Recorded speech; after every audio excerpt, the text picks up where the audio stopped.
میں ضلع سوات کے شہر نشاط چوک میں موجود ہوں اور یہاں پر سول سوسائٹی اور تاجر برادری کی جانب سے احتجاجی مظاہرہ اس وقت جاری ہے۔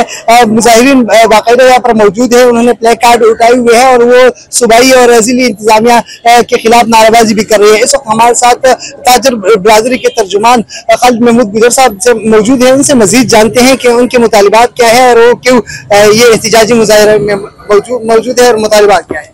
آج کا احتجاج ہمارا اس مقصد کے لیے ہے کہ اس سانحے میں تقریباً سیالکوٹ ڈسٹرکٹ کا تقریباً 18 افراد یقیناً شہید ہوئے ہیں، ان کی سوگ میں ہے، ان کے غم میں پوری سوات ان کے غم میں برابر کی شریک ہے۔ اور دوسری طرف ہمارا یہ مطالبات ہے کہ ہم نے کسی بھی سطح پر یہ نہیں دیکھا ہے کہ دریاؤں کو بیچتا ہے، نہ کسی سے پوچھتا ہے، نہ ضلع انتظامیہ کسی سے پوچھتا ہے۔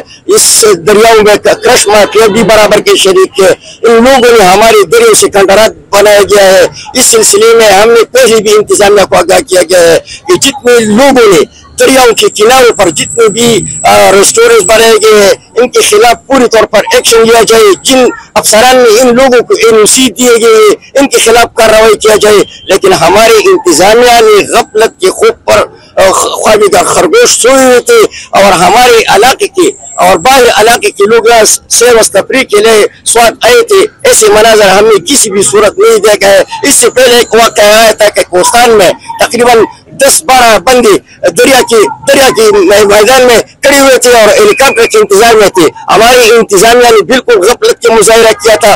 3 گھنٹوں سے یہی لوگ انتظار میں تھے کہ پشاور سے ہیلی کاپٹر آئے گا یا سوات انتظامیہ ان کے لیے سہولت کا انتظام کرے گا۔ جتنے بھی 11-22 میں لوگ بڑھتے ہوئے تھے وہ پوری سفارش پر بڑھتے ہوئے تھے۔ ہمارا یہی مطالبہ ہے کہ 11-22 کو پوری طور پر ختم کیا جائے۔ اگر وہ بنانا چاہتے ہیں ایسے لوگ اس میں شامل کیے جائے۔ سول سوسائٹی کے لوگ بھی ہمارے ساتھ موجود ہیں، نوجوان بھی ہیں، ان سے بھی بات کریں گے۔ کیا کہیں گے کل جو سانحہ ہوا تھا اور اب مطالبات کیا ہیں؟ سب سے پہلے تو آپ کا بہت شکریہ۔ کل کا جو سانحہ ہوا ہے یقیناً پورے سوات میں ایک دکھ کی فضا بنی ہوئی ہے کل سے، اور یقیناً یہ ضلع انتظامیہ اور جتنے بھی ڈسٹرکٹ ایڈمنسٹریٹو ہیں اور جتنے ہمارے الیکٹڈ مشران ہیں ان سب کی غفلت کی وجہ سے یہ سانحہ ہوا ہے۔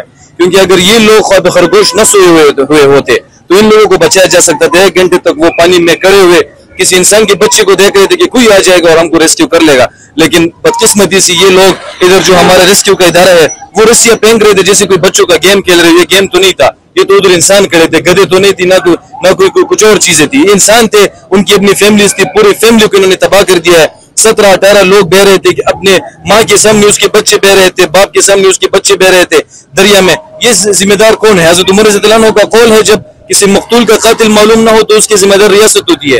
ریاست ان سب کی قاتل ہے۔ ان سب ریاستی ادارے کے مشران کو قانون کے کٹہرے میں کھڑا ہونا چاہیے اور ان سب کو مستعفی ہو کر ان لوگوں کے خون کا حساب دینا چاہیے۔ بہت شکریہ۔ جس طرح آپ نے ان کی گفتگو سنی، ان کا کہنا ہے کہ یہ جتنے بھی حکومت نے جو ایکشن لیا ہے کہ کچھ اسسٹنٹ کمشنر اور کچھ ریسکیو کے انچارج ان کو معطل کر دیا ہے، ان کا یہ مطالبہ ہے کہ باقاعدہ DC Swat commissioner Malakand division جو ہے ان کے خلاف بھی کارروائی ہونی چاہیے۔ یہ پورے انتظامیہ کی غفلت تھی اور ان کا یہ بھی مطالبہ ہے کہ جو کرش مافیا ہے، قبضہ مافیا ہے، ان کے خلاف بھی کارروائی کرے، اس لیے کہ اس وقت بھی کافی ہوٹلز اور ریسٹورینٹ جو ہے وہ بالکل دریا میں بنائے ہوئے ہیں اور آئندہ کے لیے بھی خطرہ ثابت ہو سکتا ہے۔